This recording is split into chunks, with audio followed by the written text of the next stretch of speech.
আমাদেরকে জান্নাতের বাগানের জন্য কবুল করেছেন, সেই জন্য সবাই বলে আলহামদুলিল্লাহ। এই যে জান্নাতের বাগানে আমরা আসছি, শান্তি আছে না? কত শান্তি! শান্তি, আমরা এখানে নিরাপদে বসে আছি, ঘরে আমাদের বিবি আছে, আমাদের কোনো টেনশন নাই, বাচ্চারা আসছি, কোনো টেনশন নাই। গ্রামে গঞ্জে এক একজনের বাড়ি এক এক ডিস্ট্রিক্টে নিজেদের সহায় সম্পত্তি, জায়গা সম্পত্তি রেখে আসছি, কোনো টেনশন নাই। কারণ আমরা ইসলাম ধর্মে বিশ্বাসী, মুসলিম মুসলমান, উপরে আল্লাহ আছে, আমাদের কোনো টেনশন নাই। ঠিক না? আমরা এই যে শান্তিটা পাইছি, আজকের থেকে 1450 বছর আগে আল্লাহ রাসূল যে সময় দুনিয়াতে আগমন করতেছিলেন, ওই সময়টাতে কি এই শান্তিটা ছিল? কথা বলেন, কেমন অশান্তি ছিল? অশান্তির শেষ সীমানায় যায় পৌঁছে।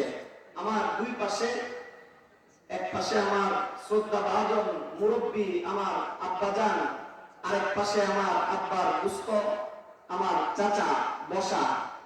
তাদেরকে পাশে রেখে আমি আলোচনা দীর্ঘ করবো না, সংক্ষেপে শুধু 2-3টা টাচ দিব, সেটাও মুরব্বী নির্দেশের কারণে। আর নাইলে এই বেয়াদবি আমি করতাম না। আমার বড় ভাই এখানে বসা।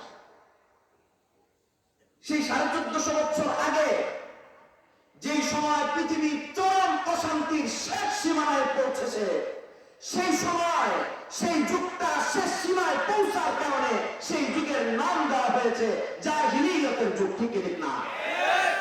সেই চরম অশান্তি, ঘরের মধ্যে বিবিরা শান্তি নাই, পরিবারের মধ্যে শান্তি নাই, নিজের কন্যা সন্তানকে জীবন্ত পতিত করা হতো, নিজের মাকে ওই সূত্রে সম্পত্তির মতন ভাগ করা হতো, নারীদের কোনো অধিকার ছিল না। সমান অধিকারের স্লোগান তুলে নারীদেরকে সবচাইতে সম্মান করা হচ্ছিল। বহুত্ববাদের স্লোগান দিয়ে সমাজের মধ্যে বহু ধর্মের মিশ্রণ ঘটিয়ে যে সমাজকে জাহিলিয়তে পরিণত করা হয়েছিল, সেই অশান্তিতে যিনি শান্তি এনেছেন তিনি আর কেউ নন, আমার আপনার নবী বিশ্বনবী মুহাম্মদুর রাসূলুল্লাহ সাল্লাল্লাহু আলাইহি ওয়াসাল্লাম। সেই অশান্তি দূর করে বিশ্বনবী মুহাম্মদুর রাসূলুল্লাহ সোয়া লক্ষ সাহাবায়ে কেরামকে সাথে নিয়ে যেই শান্তি এনেছেন, আমি জিজ্ঞেস করতে চাই, কেউ যদি সেই শান্তিকে উপেক্ষা করে আবার জাহিলিয়ত আনতে চায়, কারা কারা যেতে রাজি? জাহিলিয়তের যুগে যাইতে রাজি কেউ? আপনারা কেউ জাহিলিয়তের যুগ চান? সেই অশান্তির যুগ চান? আমি জিজ্ঞেস করতে চাই, যদি কোন কুলাঙ্গার যে কাজ আবু জাহেল করেছে, যে কাজ উতবা সাইবা করেছে, সেই কাজ যদি কোন কুলাঙ্গার এই মুসলিম জমিনে করতে চায়, তাকে আপনারা কি করবেন? ছেড়ে দিবেন? ছেড়ে দিবেন? যদি না ছাড়েন, তাহলে আমার কথা, বহুত্ববাদের স্লোগান আবু জাহেল উতবা সাইবা দিয়েছে, আজকে যে সমস্ত কুলাঙ্গার বহুত্ববাদের স্লোগান দিয়ে মুসলিম রাষ্ট্রকে অশান্ত করতে চায়, তাদের ঠিকানা এই জমিনে হবে ইনশাআল্লাহ। ঠিক নারীদের সমান অধিকারের নামে জাহিলিয়তের যুগ, অশান্তির যুগ কায়েম করা হয়েছিল।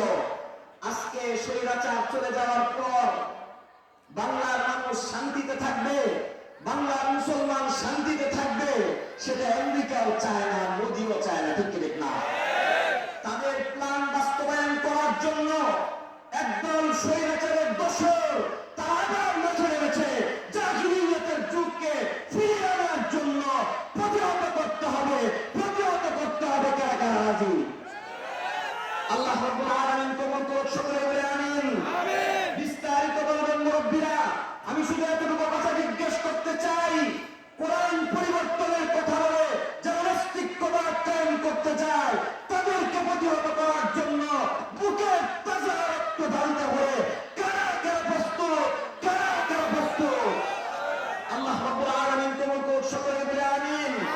আল্লাহ রাব্বুল আলামিন আমাদেরকে উলামায়ে কেরামের তত্ত্বাবধানে থাকার এবং এই দেশে ইসলাম বিরোধী প্রত্যেকটা ষড়যন্ত্র রুখে দেওয়ার তৌফিক দান করুন, সকলে বলে আমিন।